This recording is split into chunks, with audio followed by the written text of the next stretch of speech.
क्या आप जानते हैं कि बॉलीवुड के सबसे रहस्यमय और अंडररेटेड एक्टर अक्षय खन्ना कैसे अचानक गायब हो गए थे और फिर धुरंधर में वापसी करके सबको चौंका दिया? इस वीडियो में हम आपको उनके पुराने संघर्ष, 11 लगातार फ्लॉप फिल्मों, उनके अंदरूनी संघर्ष और आखिरकार कैसे उन्होंने अपनी एक्टिंग से इंडस्ट्री में धूम मचा दी, सब कुछ बताएंगे। रुकिए मत, क्योंकि इस कहानी में सिर्फ फिल्मी सफर नहीं बल्कि एक इंसान की जद्दोजहद, संघर्ष और जबरदस्त कमबैक भी छुपा है। अंत तक देखें और जानें कि क्यों अक्षय खन्ना की एक्टिंग आज भी सभी सुपरस्टार्स को मात देती है। अब चलिए शुरू करते हैं। अक्षय खन्ना का नाम सुनते ही लोगों के जहन में दो पूरी तरह अलग छवियां उभरती हैं। एक वह पतला दुबला रोमांटिक लड़का जो 90 के दशक में अपनी आंखों के जरिए इश्क जाहिर करता था, और दूसरी वह रहस्यमय, शांत लेकिन बेहद शक्तिशाली कलाकार जिसकी मौजूदगी आज बड़े बड़े सुपरस्टार्स को भी चुनौती देती है। लेकिन इस चमकदार सफर के पीछे छिपा दर्द, संघर्ष, गलतियां और उलझने बहुत देर बाद दुनिया के सामने आईं, और खुद अक्षय ने भी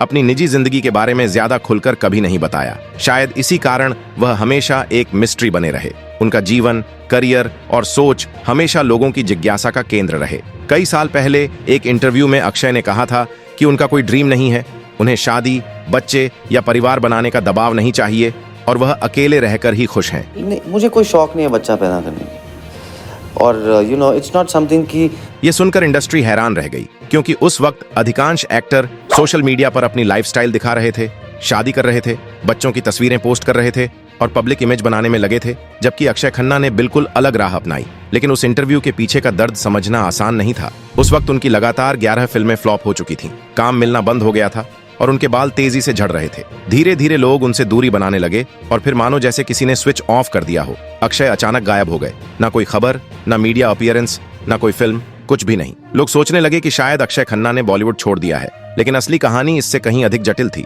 अक्षय उस परिवार में पैदा हुए जहां उनके पिता विनोद खन्ना एक ऐसी शख्सियत थे जिनकी तुलना उस दौर में केवल अमिताभ बच्चन से की जाती थी। लोग कहते थे कि अगर कोई अमिताभ को टक्कर दे सकता है तो वह विनोद खन्ना है। उनकी दमदार पर्सनैलिटी, आकर्षक आवाज और स्क्रीन प्रेजेंस ने उन्हें बॉलीवुड का सेक्स सिंबल और सेक्सी सन्यासी जैसी खिताबें दिलाई। ऐसी ही माहौल में अक्षय खन्ना बड़े हुए। बचपन से उन्हें पता था कि उनका करियर एक्टर के तौर पर ही बनेगा, लेकिन विनोद खन्ना चाहते थे कि अक्षय अपनी पढ़ाई पूरी करने के बाद फिल्म इंडस्ट्री में कदम रखें। जब अक्षय ने 19 साल की उम्र में पिता से कहा कि पापा मैं एक्टिंग करना चाहता हूं, तो विनोद खुश तो नहीं थे, लेकिन बेटे की जिद के आगे उन्हें मानना पड़ा।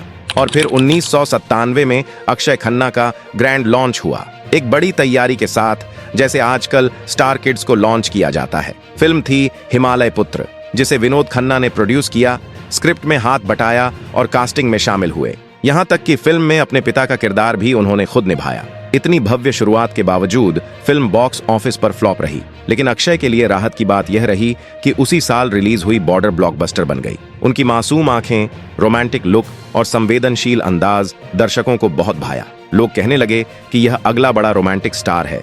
लेकिन किस्मत ने अक्षय खन्ना के लिए कुछ और ही रास्ता तय किया था। मोहब्बत, डोली सजा के रखना, आ लौट चलें, लावारिस, एक के बाद एक फिल्में आती गईं और हर फिल्म में अक्षय खन्ना को लवर बॉय की छवि में पेश किया गया। लेकिन दर्शकों को यह अवतार पसंद नहीं आया। फिल्में लगातार फ्लॉप होती गईं, काम मिल रहा था लेकिन उसका असर नहीं हो रहा था। फिर 1999 में ताल आई, जिसमें ऐश्वर्या राय के साथ उनका रोमांस बेहद लोकप्रिय हुआ। यह उनकी शुरुआती करियर की कुछ गिनी चुनी सफल फिल्मों में से एक थी, लेकिन उनकी जिंदगी का सबसे बड़ा मोड़ दिल चाहता है के साथ आया। फरहान अख्तर ने अक्षय को वह रोल दिया जिसने उनकी इमेज पूरी तरह बदल दी। सिड का किरदार शांत, समझदार और गहराई वाला था, किसी भी तरह से पहले देखे गए अवतार से अलग। फिल्म हिट हुई और अक्षय खन्ना पहली बार लोगों की गंभीर चर्चा का केंद्र बने। फरहान अख्तर ने कहा था कि यह रोल कोई और नहीं कर सकता था, केवल अक्षय ही सही विकल्प थे। इसके बाद आई हंगामा और हलचल, जहां उनकी कॉमिक टाइमिंग ने सभी को हैरान कर दिया। लोग कहने लगे कि यह बंदा कॉमेडी में भी कमाल है। लगता था कि अब अक्षय का करियर मजबूती पकड़ रहा है, लेकिन तभी अचानक एक अनदेखा तूफान आया, हेयर फॉल। अक्षय दिन ब दिन गंजे होते जा रहे थे। जिस उम्र में हीरो को ताजगी भरा दिखना चाहिए, अक्षय उम्र से अधिक बड़े और थके हुए लगने लगे। उस दौर में यह एक बड़ी समस्या थी। सोशल मीडिया नहीं था, लेकिन इंडस्ट्री के भीतर खबर फैलने में देर नहीं लगी। डायरेक्टर और प्रोड्यूसर सोचने लगे कि रोमांटिक हीरो के रूप में अब अक्षय को कैसे लिया जाए। कॉलेज बॉय का रोल अब मिलना मुश्किल था, नया चेहरा चाहिए, ऋतिक, शाहिद, जॉन, रणबीर जैसे। खुद अक्षय खन्ना भी इस बदलाव से टूट चुके थे। एक इंटरव्यू में उन्होंने कहा कि ऐसा लगा जैसे किसी पियानो प्लेयर से उसकी उंगलियां छीन ली गई हों। इस हेयर फॉल ने उनका आत्मविश्वास हिला दिया और यही वह समय था जब लगातार फ्लॉप फिल्मों की झड़ी लगी। 2006 से 2010 के बीच 36 चाइना टाउन, आपके खातिर, रेस, आक्रोश, नो प्रॉब्लम जैसी फिल्में आईं, लेकिन अक्षय में वह छाप नहीं छोड़ी। हर बार क्रेडिट किसी और के हिस्से में जाता रहा। अक्षय खन्ना को लोग नोटिस नहीं कर पा रहे थे। कहानी का एक कम झांत पहलू यह भी है कि डायरेक्टर अमोल गुप्ते चाहते थे कि तारे जमीन पर में अक्षय खन्ना हीरो हों, लेकिन आमिर खान ने खुद इंटरव्यू में कहा कि अमोल गुप्ते उन्हें पहले लेना चाहते थे। स्क्रिप्ट इतनी पसंद आई कि आमिर ने इसे करने का निर्णय लिया। फिल्म सुपरहिट हुई और आमिर की इमेज गंभीर कलाकार के रूप में बदल गई। वहीं अक्षय से यह अवसर छिन गया जो शायद उनके करियर को नई ऊंचाई दे सकता था। एक के बाद एक 11 फ्लॉप फिल्मों ने अक्षय खन्ना को थका दिया। लोग उनकी उम्मीदें खोने लगे, फिल्में मिलना मुश्किल हो गया और फिर बिना किसी घोषणा के अक्षय गायब हो गए। 5 साल तक कोई फिल्म, कोई इंटरव्यू, कोई इवेंट या फोटो नहीं, कुछ भी नहीं। लोग अलग अलग थ्योरी बनाने लगे। डिप्रेशन इंडस्ट्री ने निकाल दिया, निजी परेशानियां, गंजापन, लेकिन असली वजह आज भी पूरी तरह स्पष्ट नहीं हुई। 2016 में जब अक्षय खन्ना वापस लौटे और उनसे पूछा गया कि 5 साल गायब क्यों थे, तो उन्होंने पहली बार पर्सनल वजह बताई और दूसरी बार कहा कि अच्छी स्क्रिप्ट नहीं मिली थी। 2 अलग अलग जवाब, जिससे रहस्य और गहरा गया। डिशूम में अक्षय ने छोटा लेकिन जोरदार रोल निभाया। इस पर लोग और इंडस्ट्री दोनों हैरान रह गए। इतने साल कहां छिपे थे यह अक्षय खन्ना? इतना जबरदस्त और दमदार रोल कैसे निभाया? उनकी बॉडी पहले से अलग, उनकी आंखों में गहराई और उनकी स्क्रीन प्रेजेंस पहले की तुलना में कहीं अधिक मजबूत नजर आने लगी। इसके बाद आई मॉम, जहां श्रीदेवी और नवाजुद्दीन सिद्दीकी जैसे दिग्गजों के बीच भी अक्षय का किरदार सबसे अलग चमका। फिर इत्तेफाक आया और लोगों ने कहना शुरू किया कि अक्षय खन्ना अब नए दौर के नवाजुद्दीन बन चुके हैं। सेक्शन 375 ने साबित कर दिया कि आज अक्षय खन्ना बॉलीवुड के सबसे इंटेंस कलाकारों में से एक हैं। उनकी एक्टिंग ने लोगों को सिहरन में डाल दिया। और फिर दृश्यम 2, जिसमें अजय देवगन जैसे सुपरस्टार के सामने भी अक्षय ने ऐसा दबदबा बनाया कि सोशल मीडिया हंगामा मच गया। अक्षय खन्ना ही असली शो स्टॉपर साबित हुए। उनका वकील वाला किरदार आज भी लोगों की यादों में बसा हुआ है। इसके बाद छावा और धुरंधर में अक्षय ने अपने अभिनय का विस्फोट किया। छावा में उनका औरंगजेब इतना प्रभावशाली था हमारे सबसे खूबसूरत शहर को कब्रिस्तान बनाकर चला गया कि दर्शक कहने लगे कि अक्षय खन्ना ने ऐतिहासिक विलेन की परिभाषा ही बदल दी। और अब धुरंधर में जहां रणवीर सिंह जैसे एनर्जेटिक कलाकार और संजय दत्त जैसे दमदार सितारे हों, फिर भी पूरा ध्यान अक्षय पर टिक गया।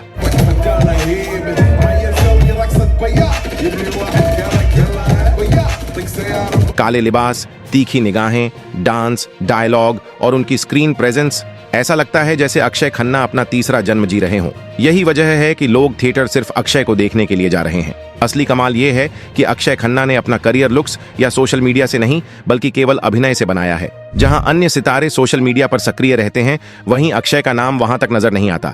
जहां बाकी अपने इमेज बनाने में लगे रहते हैं, अक्षय अपनी इमेज से दूरी बनाए रखते हैं। जहां बाकी लाइमलाइट की तलाश में रहते हैं, अक्षय खन्ना छाया में रहकर आगे बढ़ते हैं और यही उन्हें बाकी स्टार्स से अलग बनाता है। अक्षय खन्ना का जीवन जितना शांत दिखता है, वास्तविकता उससे बहुत अलग थी। लोग सोचते थे कि वह अचानक गायब हो गए और फिर अचानक लौट आए, लेकिन उनके गायब रहने और लौटने के बीच कई ऐसी घटनाएं हुईं जिसने उन्हें अंदर से पूरी तरह बदल दिया। उनका करियर, आत्मविश्वास और पहचान सब कुछ तब टूट चुका था, लेकिन जब अक्षय लौटे तो पहले से कहीं अधिक मजबूत होकर लौटे। शुरुआती दौर में अक्षय को लॉन्च करने में उनके पिता विनोद खन्ना ने कोई कमी नहीं छोड़ी थी। आज के जमाने में इसे नेपोटिज्म लॉन्च कहा जाता है, जहां स्टार किड्स सीधे बड़ी फिल्मों में कदम रखते हैं, चाहे उनका थिएटर अनुभव हो या न हो। अक्षय खन्ना पर भी सवाल उठे कि क्या उन्हें केवल विनोद खन्ना के बेटे होने की वजह से फिल्में मिल रही हैं, लेकिन हकीकत कुछ अलग थी। शुरुआत में उन्हें लॉन्च मिला, लेकिन उसके बाद बॉलीवुड ने उन्हें उसी कठोरता से आंका जैसे किसी और कलाकार को आंका जाता। 11 फ्लॉप फिल्में, गिरता आत्मविश्वास, कमजोर होती पहचान, हेयर फॉल और घटती फैन फॉलोइंग, ये सब किसी नेपोटिज्म वाले स्टार किड को बचा नहीं सकता था। अक्षय खन्ना ने जल्दी समझ लिया कि पापा का नाम केवल दरवाजा खोल सकता है, कमरे को खुद बनाना पड़ता है। यही सोच उन्हें भीतर तक बदल गई। शुरुआती वर्षों में अक्षय को लगातार रोमांटिक रोल ही मिलते रहे। डायरेक्टर उनकी आंखों और सादे चेहरे पर मोहित थे। उनकी पर्सनैलिटी बहुत क्लीन कट, सटल, भावुक, मासूम और प्रेम में डूबा हुआ लड़का दिखाई देती थी। लेकिन यह इमेज अक्षय खन्ना को कभी भी पूरी तरह पसंद नहीं थी। एक इंटरव्यू में उन्होंने साफ कहा कि उन्हें हमेशा वही रोल मिलते थे जिनमें हीरो की कहानी प्यार से शुरू होती और प्यार पर खत्म होती। यह पैटर्न उन्हें थका चुका था।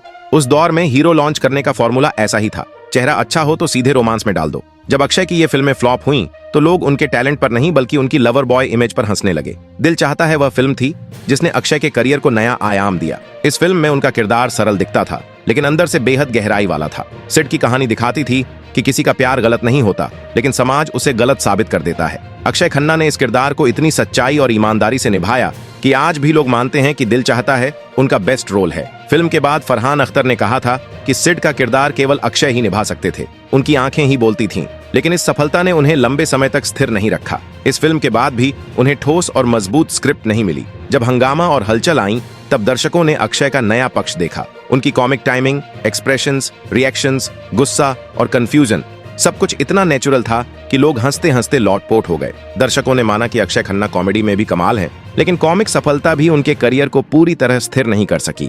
जो रोल उन्हें ऑफर हुए वे या तो बोरिंग थे या स्क्रिप्ट में दम नहीं था। इससे अक्षय फिर मुश्किल दौर में आ गए। उस समय बॉलीवुड में लुक्स सबसे अहम होते थे। जैसे जैसे उनके बाल झड़ते गए, उनका आत्मविश्वास टूटने लगा। उन्होंने खुद कहा था, मेरी पहचान ही खतरे में थी। लोग देखकर कहते थे, क्या यह हीरो है? उन्हें लगता था कि कैमरा उन्हें धोखा दे देगा। उस समय हेयर ट्रांसप्लांट या बदलते स्टाइल आम नहीं थे। एक एक्टर के लिए उस दौर में बॉल्ड होना मतलब रोमांटिक रोल खत्म, युवा किरदार खत्म, मार्केट वैल्यू खत्म और स्टारडम खत्म। ये बात अक्षय को सबसे ज्यादा चोट पहुंचा रही थी। उनके सितारे के डूबते ही मीडिया ने उनकी निजी जिंदगी पर सवाल उठाने शुरू कर दिए। शराब की आदत, सेट पर देर से आना, शूटिंग कैंसिल करना, अजीब व्यवहार। अक्षय खन्ना ने कभी इन अफवाहों का जवाब नहीं दिया। उनकी चुप्पी ने उन्हें बचाया, लेकिन वहीं गलत फहमियों को बढ़ावा भी दिया। अक्षय खन्ना को तारे जमीन पर जैसी सुपरहिट फिल्म मिल सकती थी, लेकिन यह मौका उनसे छीन लिया गया। ये रोल उनके करियर के लिए गहरे महत्व का था। गंभीर एक्टर की पहचान, बड़े डायरेक्टर्स के साथ काम, मजबूत वापसी और बॉलीवुड में अलग जगह। लेकिन जब यह अवसर हाथ से गया, अक्षय और भी गहरे डिप्रेशन में चले गए। कई लोगों का मानना है कि अगर उनकी जगह आमिर खान नहीं आते तो कहानी अलग होती, लेकिन किस्मत ने अक्षय खन्ना की राह रोक दी। 2005 से 2012 तक अक्षय खन्ना ने लगातार 11 फिल्में दी, लेकिन एक भी फिल्म बॉक्स ऑफिस पर सफल नहीं हुई। ये किसी भी कलाकार के लिए करियर की गंभीर चुनौती होती। इस कठिन समय में अक्षय का आत्मविश्वास पूरी तरह हिल गया और उन्होंने फैसला किया कि अब उन्हें ब्रेक की आवश्यकता है। इसके बाद वह अचानक फिल्म और मीडिया की दुनिया से गायब हो गए। इन 5 वर्षों में अक्षय ने खुद को पूरी तरह से अलग रखा। न कोई फोटोशूट, न कोई इवेंट, न अवार्ड शो, कुछ भी नहीं। इस चुप्पी ने अफवाहों को जन्म दिया। लोग सवाल उठाने लगे, क्या अक्षय बीमार हैं? क्या वह डिप्रेशन में है? क्या उन्होंने बॉलीवुड छोड़ दिया? क्या कोई निजी कारण है? लेकिन हकीकत आज भी रहस्य बनी हुई है। अक्षय ने कभी पूरी तरह स्पष्ट नहीं किया कि वह किन कारणों से गायब थे, और यही चुप रहना उनके चारों ओर और गहरी मिस्ट्री पैदा करता रहा। 2016 में अक्षय खन्ना की वापसी ने सबको चौंका दिया। डिशुम में उनका छोटा सा रोल ही पूरी फिल्म पर भारी पड़ गया। वह पूरी तरह बदल चुके थे। गंजेपन को उन्होंने स्वीकार कर लिया था। चेहरा परिपक्व और आंखों में खतरनाक शांति थी, और स्क्रीन प्रेजेंस पहले से दोगुनी हो चुकी थी। दर्शक यही कह रहे थे कि अक्षय अब किसी अलग लेवल पर पहुंच चुके हैं। 2017 से 2019 तक अक्षय खन्ना ने कुछ ऐसा किया जिससे उन्हें बॉलीवुड आज भी याद रखता है। मॉम में उनका किरदार शांत लेकिन बेहद असरदार था। इत्तेफाक में वह पूरी फिल्म का केंद्र बने। सेक्शन 375 में उनकी वकालत और तर्क शक्ति ने लोगों को हिला दिया। दर्शक मानने लगे कि अक्षय खन्ना न केवल अंडररेटेड हैं, बल्कि ओवर स्किल्ड भी हैं। उनकी एक्टिंग इतनी गहरी थी कि बड़े स्टार्स उनके सामने फीके लगने लगे। दृश्यम 2 में भी अक्षय ने पूरी फिल्म में अपना दबदबा दिखाया। अजय देवगन जैसे सुपरस्टार के बावजूद उनकी भूमिका सबसे ज्यादा पसंद की गई। उनकी आंखों की ठंडक, सवालों में गहराई और अभिनय का अंदाज, सब कुछ प्रभावशाली था। थिएटर से बाहर निकलते दर्शक यही कहते, अक्षय खन्ना ही असली हीरो हैं। पहले छावा में अक्षय ने औरंगजेब की भूमिका निभाई थी, जो इतिहास के सबसे डरावने और बुद्धिमान विलेन के रूप में याद की गई। इसके बाद धुरंधर में उन्होंने साबित कर दिया कि वह सिर्फ एक एक्टर नहीं बल्कि एक फिनोमेना है। रणवीर सिंह की एनर्जी और संजय दत्त की पावर भी अक्षय की उपस्थिति के सामने हल्की लगने लगी। उनका डांस, चेहरा, अंदाज, आंखों की चमक, सब कुछ अलग स्तर का था। दर्शक एक ही वजह से थिएटर जाते थे, अक्षय खन्ना को स्क्रीन पर देखने। यही किसी कलाकार की सबसे बड़ी जीत होती है। आज अक्षय वह कलाकार हैं जिनके पास सोशल मीडिया नहीं, कोई पीआर टीम नहीं, कोई दिखावटी लाइमलाइट नहीं। उन्होंने साबित किया कि स्टार बनने के लिए लुक्स चाहिए, लेकिन लीजेंड बनने के लिए सिर्फ एक्टिंग की जरूरत होती है। अक्षय खन्ना ने अपनी कला और प्रतिभा के दम पर एक लीजेंड जैसी पहचान बनाई है। उनका जीवन फिल्मों में जो दिखता है, असल में उससे पूरी तरह अलग है। गंभीर, शांत, उलझा हुआ और कई सवालों से भरा। उनकी कहानी सिर्फ फिल्मों की कहानी नहीं है, बल्कि एक ऐसे इंसान की कहानी है जिसने अपनी पहचान के लिए संघर्ष किया, टूटते हुए भी हिम्मत नहीं हारी और आखिरकार फिर से खड़ा हुआ। आज के सोशल मीडिया युग में जब हर कलाकार हर पल अपनी फोटो, वीडियो, वर्कआउट और ब्रांड शूट शेयर करता है, अक्षय खन्ना कहीं नहीं है। ना इंस्टाग्राम, ना ट्विटर, ना फोटोशूट, ना अवार्ड शो। अक्षय खन्ना हमेशा भीड़ से अलग खड़े रहने वाले कलाकार रहे हैं। यही कारण है कि उन्हें बॉलीवुड का सबसे रहस्यमय एक्टर माना जाता है। उनकी चुप्पी उनके स्टाइल का हिस्सा बन गई। जितने शांत अक्षय दिखते हैं, उतने ही गहरे और मजबूत कलाकार हैं। उनके अंदर एक ऐसी आग है जो केवल उनके किरदार निभाते समय बाहर आती है। दर्शक अक्सर कहते हैं कि अक्षय खन्ना बॉलीवुड के सबसे मिसयूज्ड एक्टर हैं। उन्हें रोमांटिक फिल्मों में बड़ा स्टार बनने का मौका नहीं मिला। वे कॉमेडी में फंसे नहीं, लेकिन विलेन बनकर भी उन्होंने हीरो जैसी पकड़ बनाई। Political, court room drama, thriller, हर जॉनर में अक्षय ने फिट होने की क्षमता दिखाई, पर सही मौके नहीं मिले। उनके अभिनय में इतनी गंभीरता और गहराई है कि ऐसा लगता है जैसे उन्होंने हर किरदार को पूरी ईमानदारी से निभाया हो। 2012 में अक्षय खन्ना अचानक फिल्मों से गायब हो गए। न कोई प्रेस कॉन्फ्रेंस, न कोई बयान, न किसी ने उनके वापस आने की कोई तारीख सुनी। यह गायब होना साधारण नहीं था, क्योंकि उस समय अक्षय लगातार फ्लॉप फिल्में दे रहे थे। मीडिया ने अफवाहें फैलाना शुरू कर दिया। अक्षय सेट पर देर से आते हैं, शूटिंग कैंसिल कर देते हैं, किसी से बातचीत नहीं करते। इन सब अफवाहों के बीच अक्षय अंदर से पूरी तरह टूट चुके थे। उनके करियर, उनकी पहचान और आत्मविश्वास पर यह दौर गहरी चोट छोड़ गया। अक्षय चाहे तो उस समय अपने पक्ष में बयान दे सकते थे, मीडिया के सामने खुद को साबित कर सकते थे, लेकिन उन्होंने हमेशा की तरह चुप्पी साधी। यही चुप्पी उनके गायब रहने का सबसे बड़ा कारण बनी। लोग सोचते रहे कि आखिर ऐसा क्यों हुआ। एक ऐसा कलाकार जो दिल चाहता है, ताल, हंगामा, हलचल जैसी हिट फिल्में दे चुका था, वह अचानक क्यों गायब हो गया? क्या वह डिप्रेशन में थे? क्या निजी जीवन में कोई बड़ी चुनौती थी? क्या बॉलीवुड ने उन्हें किनारे कर दिया? या क्या उनके हेयर फॉल ने उन्हें परेशान किया? लोगों ने अपनी अपनी कहानियां बनाई, लेकिन अक्षय ने न तो इन अफवाहों को नकारा न माना, बस चुप रहकर सबको देखने दिया। कई सालों बाद जब अक्षय डिशुम में दिखे तो दर्शक दंग रह गए। छोटे से रोल में भी अक्षय ने पूरी फिल्म पर अपना दबदबा कायम किया। उनकी एक्टिंग मजबूत थी, लेकिन उस दौर की इंडस्ट्री में उनकी इमेज फिट नहीं होती थी। लेकिन डिशुम के बाद यह सोच पूरी तरह बदल गई। दर्शक समझ गए कि बाल हों या ना हो, अक्षय खन्ना की एक्टिंग सब पर भारी है। मॉम में उनका किरदार शांत, सूझबूझ वाला, लेकिन बेहद प्रभावशाली था। इत्तेफाक में पूरी फिल्म की गंभीरता और तनाव उनके ऊपर टिका था। अक्षय खन्ना ने जिस तरह सेक्शन 375 में अपने किरदार को पर्दे पर उतारा, वह दर्शकों के लिए बस देखने भर का नहीं था। लोग थिएटर से बाहर निकलते ही सिर्फ उनके बारे में बातें करने लगे। ये रोल अक्षय की पहचान ही बदल गया। दृश्यम 2 में भी यही बात देखने को मिली, जहां पूरी फिल्म में लोग यह जानने के लिए बेसब्र थे कि विजय सलगांवकर यानी अजय देवगन जेल जाएगा या नहीं। अक्षय के स्क्रीन पर आते ही माहौल बदल गया। लोग यह मान बैठे कि दृश्यम 2 में हीरो कौन है? अजय नहीं, अक्षय खन्ना है। अक्षय खन्ना के इस शानदार कमबैक ने फिर साबित कर दिया कि उन्होंने सिर्फ अभिनय ही नहीं, बल्कि स्क्रीन पर अपना अधिकार और दबदबा कायम किया है। आप इस कमबैक को कैसे देखते हैं? हमें कमेंट बॉक्स में अपनी राय बताना न भूलें। इस वीडियो में जिन बातों का जिक्र किया गया है, जैसे कि अक्षय खन्ना का लंबे समय तक गायब रहना, डिप्रेशन, मीडिया अफवाहें कि वह शूटिंग कैंसिल करते थे, सेट पर देर से आते थे या किसी से बातचीत नहीं करते थे, इन सभी का कोई आधिकारिक या सत्यापित स्रोत मौजूद नहीं है। ये बातें केवल अफवाह, अनुमान या सोशल मीडिया और मीडिया रिपोर्ट्स पर आधारित हैं। इसी तरह कुछ कहा जाता है कि तारे जमीन पर में आमिर की जगह अक्षय को लिया जाना चाहिए था, या अक्षय की कोई भूमिका उनसे छिन गई थी। यह भी पुष्टि नहीं की गई है, इसलिए इन बातों को केवल संभावित बातें या चर्चा के रूप में ही देखें, न कि सच्चाई के तौर पर। अगर आपको यह वीडियो पसंद आया हो तो लाइक, शेयर और सब्सक्राइब करना ना भूलें। धन्यवाद।